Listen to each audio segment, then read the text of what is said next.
உங்கள் இல்லங்களில் வந்து உங்கள் உள்ளங்களை உயிர்ப்பிப்பது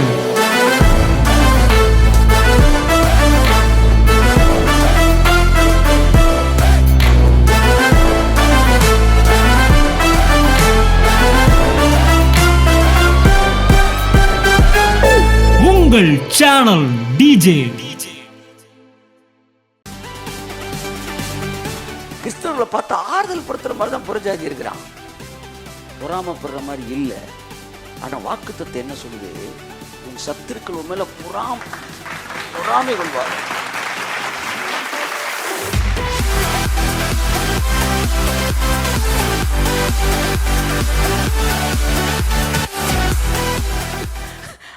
அந்த மாதிரி சாட்சி யாருக்கு சாட்சி? பாஸ்ட்டுக்கு வேறு சாட்சி இருக்கிறார். ரெண்டு பேரும் இப்படியே சேர்ந்து கையை தட்டிட்டு வீட்டுக்கு போக வேண்டியதான்.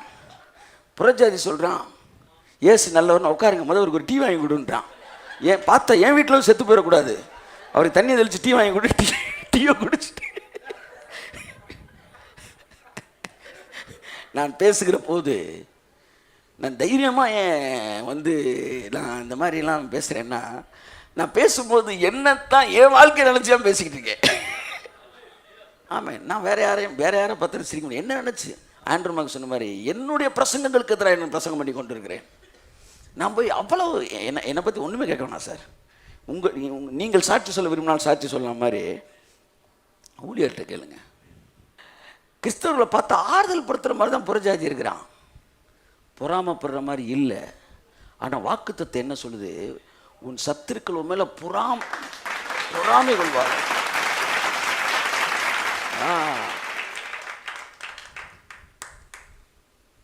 பொறாமை கொள்ளணும்.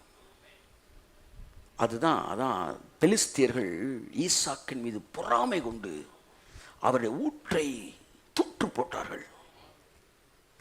இவர்கள் தூற்று போட்டார்கள், அவர் தூர்வாரி போட்டார். ஏன்னா பொறாமை. அந்த பொறாமை கட்டாயம் உங்க வாழ்க்கையை பார்த்து புறஜாதிக்கு என்ன செய்யணும்? வரணும். ரட்சிக்கப்படுவதற்கு நான் என்ன செய்ய வேண்டும்? இந்த கேள்வி பவுலை பார்த்து கேட்டான், யோவான் சொன்ன பார்த்து கேட்டான், பேதுருவை பார்த்து கேட்டான். நம்மளை பார்த்து ஒருத்தரும் கேட்க மாட்டேன்றான். அட்லீஸ்ட் நீ என்ன பெர்ஃப்யூம் அடிச்சிருக்கீங்கன்னா என்ன செய்யணும்? கேட்க வேணாமா? அவனை ஈர்க்கத்தக்க ஒண்ணுமே இல்லை. ஒரு தம்பி ரொம்ப அழுதுட்டு வந்து சொன்னேன், இளம் ஊழியன், 2004 சொன்னேன், அண்ணே அல்வாவில் கூட ஈ மொய்க்குதுனே. நம்மளை சுற்றி ஒருத்தன் கூட திருநெல்வேலி அல்வாவில் கூட ரோட்டில் வச்ச ஈ மொய்ச்சுது.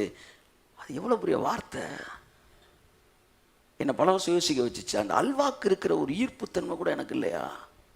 ஹோலி ஸ்பிரிட் அப்படின்னா கரிஸ்மா, ஈர்க்கக்கூடியவர், அட்ராக்ட் பண்ண, கையை தட்டும்போது ஆமென்.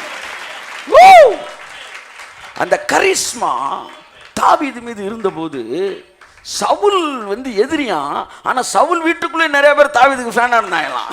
கையை தட்டுவாரு. சவுலின் வீட்டாரும் பார்வைக்கும் அவன் பிரியமாய் இருந்தான். That is what charisma. அது மட்டும் உங்கள்கிட்ட இருந்துச்சுன்னா நீங்க விசிட்டிங்கே வேண்டாம், உதிக்கிற உங்கள் ஒளியினிடத்தில். ஆமென்.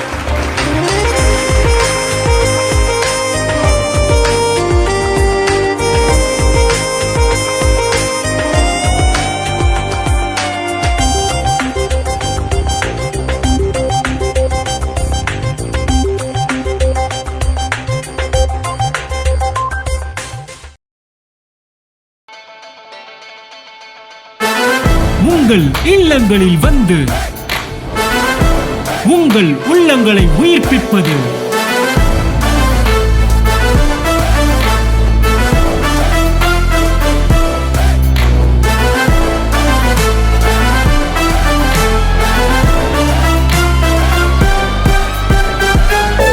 உங்கள் சேனல் டிஜே.